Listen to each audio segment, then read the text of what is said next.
Praise lord. ఈరోజైతే మా ఊర్లో పాస్టర్ కేవీ రత్నం గారు అయితే మరణించారు.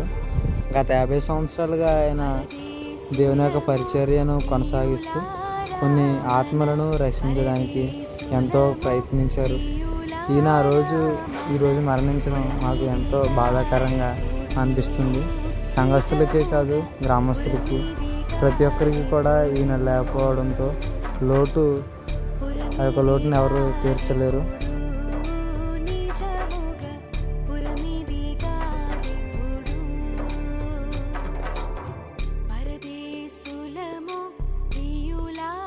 ఈయన చిన్న వయసులోనే స్వార్థంతో వచ్చారు. అనగా 18 ఏళ్ళుగా ఉన్నప్పుడే బాప్తిస్మం తీసుకుని దేవుని కొరకు విలువగా వాడబడ్డారు. ఈయన మా ఊర్లో ఈయన నాన్నగారిని పిలుస్తారు. ఇప్పటికీ ఈయన 85 సంవత్సరాలు వచ్చి ఉన్నాయి.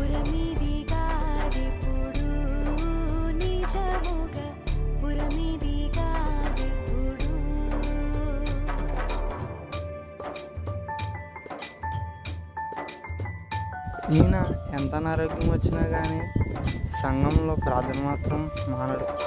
ఈయన రోజుకి దాదాపు 2 నుంచి 3 గంటల వరకు ప్రార్థన చేస్తాడు. ఈయన విశ్వాసంలో మాత్రం చాలా బలంగా ఉంటాడు.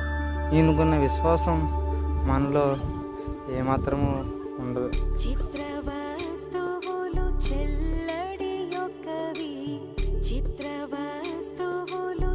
ఈయన 1942లో జన్మించి 2025లో అంటే దాదాపు మన భారతదేశానికి స్వతంత్రం రాకముందు 5 సంవత్సరాల మునిపే ఈయన జన్మించడం జరిగింది.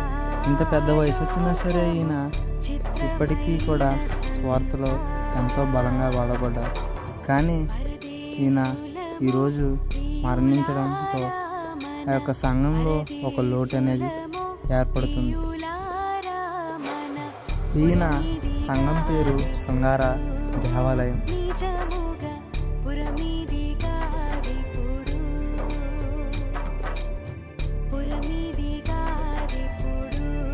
కేవీ రత్నం గారు అనేకమైన గ్రామాలు వెళ్ళి సువార్తను చెప్పడం కూడా జరిగేది.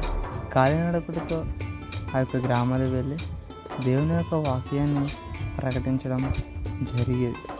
అదే రీతిగానే మా యొక్క దుర్సిమరిలో కూడా తన యొక్క సంఘంలో కూడా వాక్యాన్ని వివరించడం జరిగింది.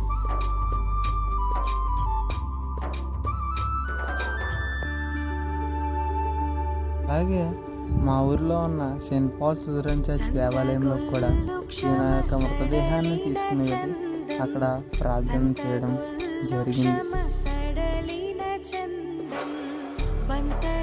ఈయన యొక్క మృతదేహాన్ని కప్పిపెట్టడానికి అనేక మంది గ్రామ ప్రజలు, అనేక మంది విశ్వాసులు, అనేక మంది సంఘస్థులు, అనేక మంది వేరే వేరే చోట్ల నుండి మా యొక్క స్వగ్రామం వచ్చి ఆ యొక్క బరియల్ గ్రౌండ్కి వెళ్ళాం.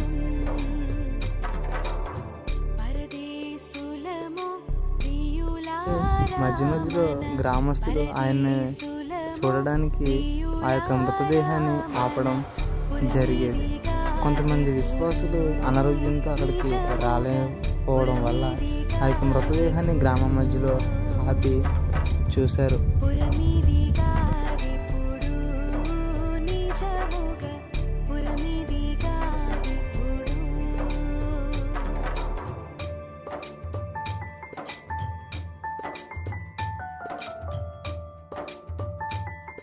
నిజంగా చనిపోతూ కూడా సువార్త చేస్తూ చనిపోవడం అంటే దేవునికి ఎంతో సంతోషకరం. 85 సంవత్సరాలు వచ్చినా సరే సువార్తను మానకుండా, ప్రార్థన మానకుండా తన యొక్క సన్నిధిలో దేవుని మాటలను చెబుతూ తన యొక్క సంఘబిడ్డలకు దేవుని యొక్క వర్తమానాన్ని అందిస్తూ ఎంతో బలంగా ఆ యొక్క విశ్వాసులను సిద్ధపరిచారు.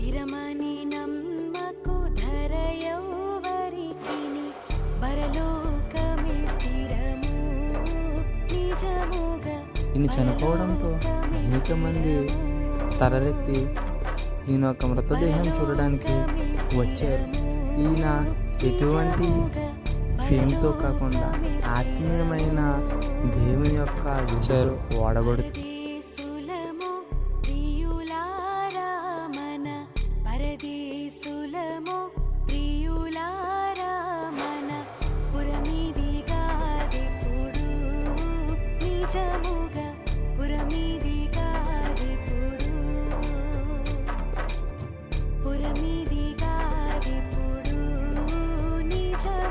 పాస్టర్ కేవీ రత్నం గారు చనిపోయారు అంతే, కానీ ఆయన యొక్క ఆత్మ మాత్రం చనిపోలేదు. ఆయన యొక్క ఆత్మ నిత్య రాజ్యంలో చేరాలని మనం ప్రార్థన చేద్దాం. మనము కూడా ఆయన ఎటు రీతిగా అయితే సేవను చేశారో ఆ విధంగా మనం కూడా సేవను చేద్దాం.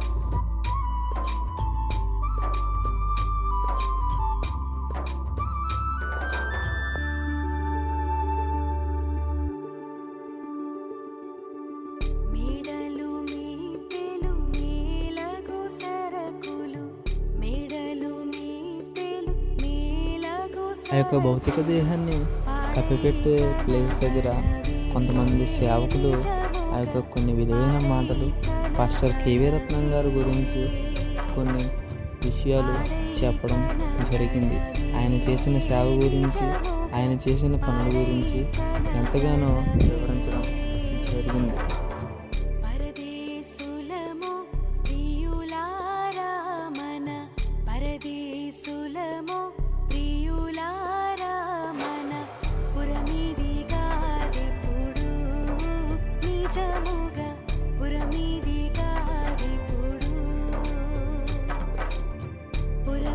ప్రతి సేవకులు చెప్పే మాట ఒకటే, పాస్టర్ కేవీ రత్నం గారు చనిపోయింది ఈ లోకంలోనే తప్ప దేవుని యొక్క నిత్యరాజ్యం చనిపోలేదని అనేక మంది చెప్పారు. ఎందుకంటే ఆయన చేసిన సువార్త అటువంటిది, ఆయన చేసిన పరిచర్య అటువంటిది.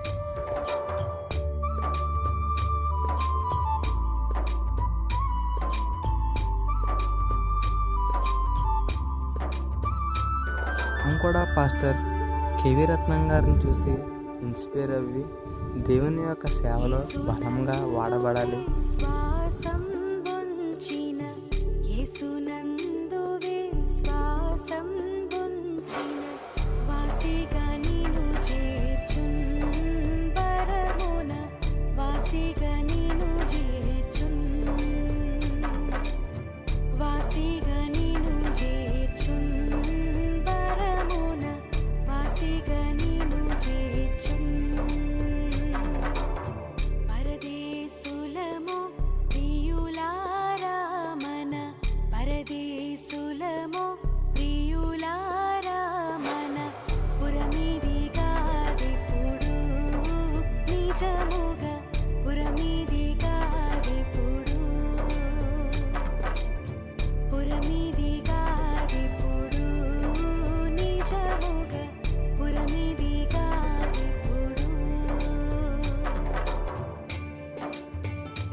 అందరూ చివరిలో పిడికెడు మట్టి తీసుకుని ఆ యొక్క సమాధి గోతిలో వేయడం జరుగుతుంది. ఎందుకంటే మనం మట్టిలో నుంచే వచ్చాము, మరలా ఆ మట్టిలో నుంచే వెళ్తాము, మరలా అదే మట్టిలో కలిసిపోతాం అనేది చెప్పడానికి వేస్తారు.